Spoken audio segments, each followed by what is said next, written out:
I think the world stops as we know it in August 1914. I'm old enough to have known human beings who lived before August 1914, and as a child already, I remember being overwhelmed by their saying, "You'll never know what the summers were like," by which they meant the peace, the stability, the notion that, of course, there were great problems, but they would be solved. Human beings would sit around tables and hammer out their hatreds and difficulties. Or, even if there were great industrial revolutions, economic inequalities, generally the escalator was going upward for more and more human beings. Begin appearing on the walls of Europe, 30,000 men, young men, killed, gassed, blown to smithereens every day, their bodies never recapturable. Something goes out of our whole world, a possibility of thinking that we are on a gradual ascent towards human reason, human forgiveness, and, to put it quite simply, those long, quiet summers which our politics has never known again. But that summer day had behind it certain stabilities of religious, social, philosophic belief.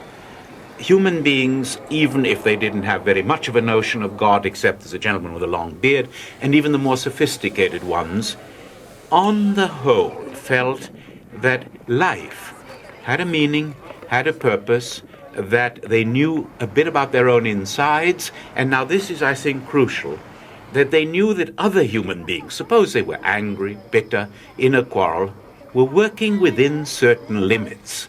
There were certain things that could not possibly happen.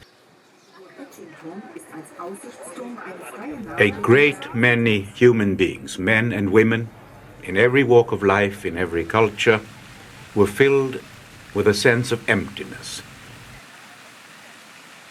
The collapse of traditional religion, the collapse of most traditional philosophies, perhaps even more disturbing due to psychoanalysis, due to our new sense of the black holes in the universe, the collapse of the old reassurances of who we were, where we were, what it was all about. And my hunch was that in that thirst, in that nostalgia, in that hunger for something to hold onto, to grab onto, human beings would begin turning towards some rather alarming solutions. They want answers.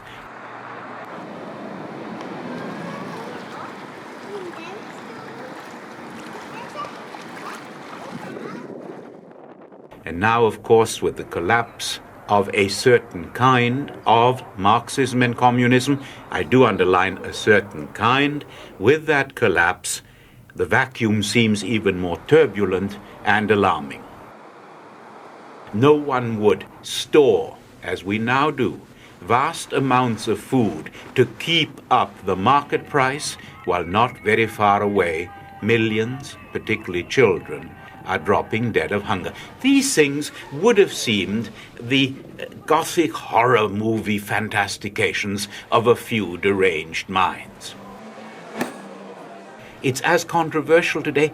What went wrong? It could have been one of endless local little dynastic wars. It could have been something like some of the colonial wars, which were bad, but strictly professional. We still don't understand totality, how the thing got completely out of hand. We still cannot conceive of the break in the basic rules of the game which made it possible at Verdun, in one battle, for 500,000 bodies to lie unburied. Something which hadn't even been known in the Dark Ages, something which no history book had. Now, others would say, and that's a great Marxist analysis, that the production line, mass production, 20,000 Ford cars a week or whatever it was, the famous breakthrough to the anonymity of the industrial process, oh God help us, translated into human lives. That what happened in those desperate massacre battles was a funny kind of transposition, a translation into human bodies of piecework, assembly line, factory work, the anonymous turning out of enormous numbers of products, one like the other. For example, there were in the Middle Ages some pretty dreadful moments, but something was called the peace of God. You stopped on Saturday and Sunday. There are no battles on Saturdays and Sundays. Why? Because the great authority of the church saying, if you don't have the peace of God, we'll excommunicate you. Once God is dead, once the churches have become the weak social organs they are, the great weapon of punishment, of threat from above, had lost all its force. Secondly, Freud had come along, and of course I'm oversimplifying. Freud had said very roughly something like this: the unconscious is turbulent, bestial, cruel, dangerous. Civilization is a thin crust on the volcano. It can crack. He had foreseen it in many ways. And suddenly man no longer felt inside himself the old confident moral sanctions, saying, thou shalt and thou shalt not, and if you have bad dreams, well, you forget about them.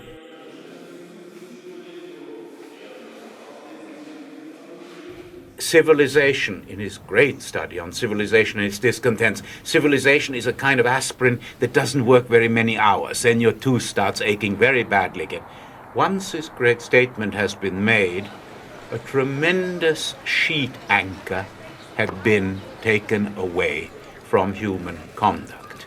So, revolution of the psyche, revolution of religious values, no single admissible moral code anymore. The old barriers had been smashed down, and we were now in the great bull ring. Not very long ago, colleagues of mine were teaching in Sarajevo, in Dubrovnik, and had the most beautiful of homes, were envied for the climate, for the beauty of the setting, for the chance they seemed to have to enter a new Europe. A week later, they were running for their lives, and there may never be anything for them to come back to. After Hiroshima, Nagasaki, more horrible still, after Pol Pot burying 100,000 people alive in the killing fields, after all, there would have been a Lemming-like case after Auschwitz for humanity to say enough. Stop the World was the name of a very good show. Let me get off. Stop the world, let me go. The world doesn't stop. The train is moving too fast. We can't get off. And humanity is going to have to learn to jump and roll.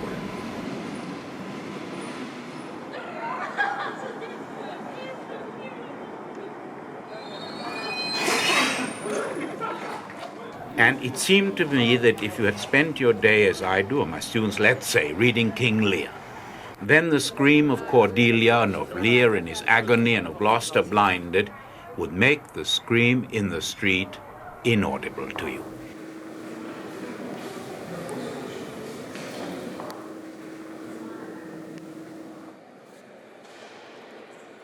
That something was happening to focus all the powers of your empathy, your imagination, your sensibility, because it was more real on the page or in the drama screen, or that the music you were listening to wrapped you in its power, and the scream in the street seemed oddly unreal, that the real shift that had happened was that the real thing was unreal and the fiction immensely powerful.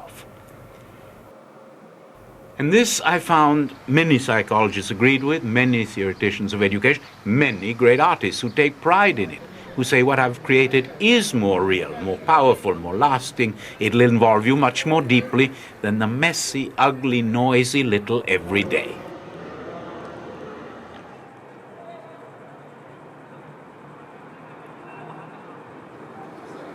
So I dream, could there be a way of teaching Lear which would make the scream, if it interrupts your reading, so compelling that you rush out and do something about it? Somewhere, I dream of sitting around a table, possibly in the open street, and saying to people, would you like to sit down and read with me? Just to relearn to read in a way that makes us more alert to what is going on around us. It makes it impossible for us to accept certain inhumanities. We all know the disasters excite us just no end. They also sell newspapers.